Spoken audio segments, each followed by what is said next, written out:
Welcome back. This is our 5th video in this series.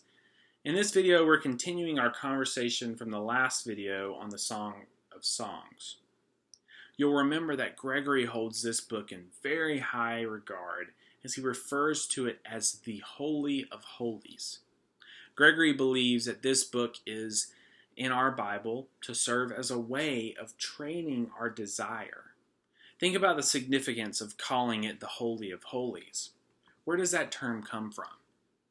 You may know that the Holy of Holies is the innermost part of the tabernacle where the people worshiped God. It had strict rules for entering, and it was believed to be the place where God dwelt on earth. This is why Gregory believes that this book should be reserved for mature Christians. This book is meant to train our desires. Ironically, and very intentionally, it uses one of the strongest desires that humans experience: erotic love. We have talked in previous videos about the nature of God as being perfectly infinite. Hold on to that as we read the first few verses of the book. So hear the word of the Lord from Song 1. Let him kiss me with the kisses of his mouth, for your breasts are better than wine, and the fragrance of your perfumed ointment is better than all spices. Your name is perfumed ointment emptied out. That is why the young maidens have loved you. They have drawn to you. We will run after you towards the fragrance of your perfumed ointments. The king brought me into his treasure house. Let us rejoice and be glad in you. Let us love your breast more than wine. Righteousness has loved you. This is the word of the Lord. Thanks be to God.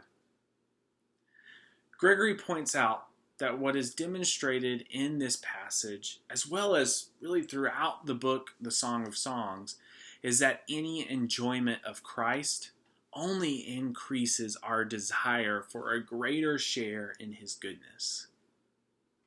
The beloved in the Song of Songs does not come to a stopping point in her desire for the lover.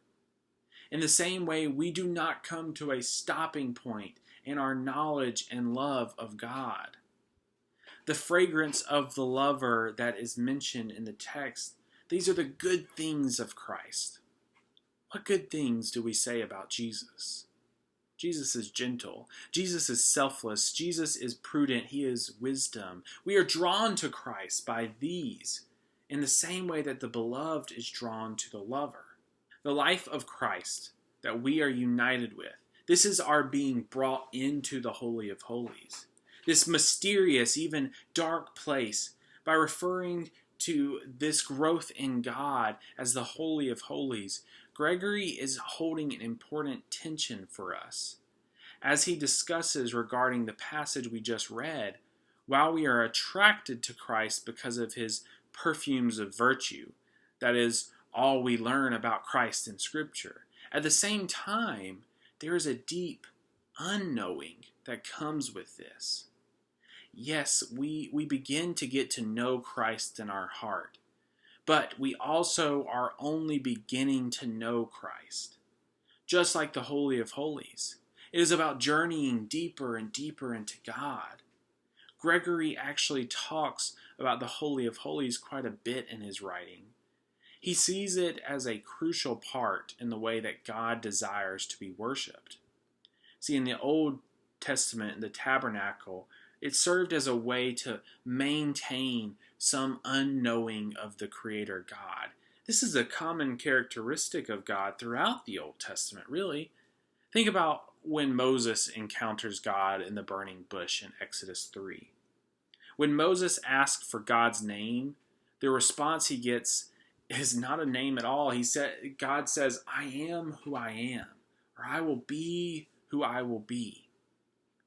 This is where the divine name ends up coming from. The divine name Yahweh, it comes from this. But think about that. The very name given to the divine by the people of God is a name that constantly reminds them that their God is just a bit incomprehensible. Gregory highlights this even more when he talks about Moses' experience of seeing God. This happens later in Exodus 33. It is into darkness that Moses goes to see God. This is crucial for Gregory because it highlights the inherent incomprehensibility of God. I've said it before in this series, God is infinite. Our being made perfect is to be brought into God, into the darkness of God's incomprehensibility. So what leads us there? Well, our own desire does. Just as in the Song of Songs, we get a taste of God's glory and holiness, and it draws us into the dark unknown. I think we may all need to pause here. We're getting really deep and mystical. And you're probably looking at me thinking, so much for a conversation on Christian holiness. Well, maybe I can connect some dots here.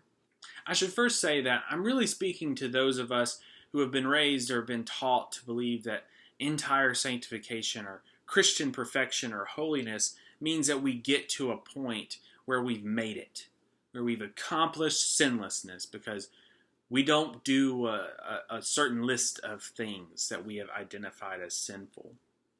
What Gregory is guiding us to is a view that isn't so much only about removing a particular list of things from our lives. Holiness, perfection, entire sanctification, they're more about the journey that we are on. Are we running the race of evil, or are we running the race of virtue? Are we moving towards and into God, or are we moving away from God?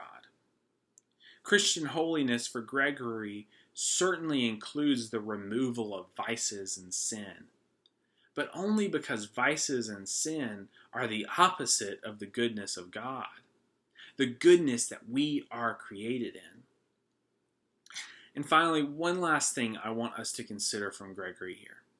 If God is infinite and perfection is about our continual moving deeper into God, we must be careful to say that we can ever get to a point where we can claim that we know God fully and better than other humans.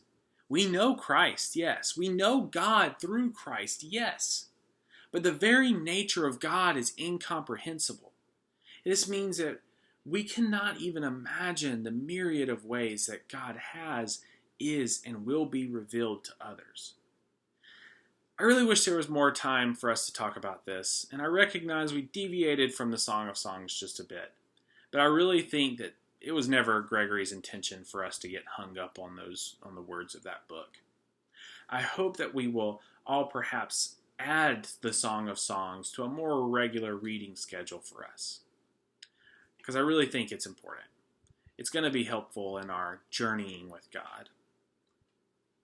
Until next time, see ya.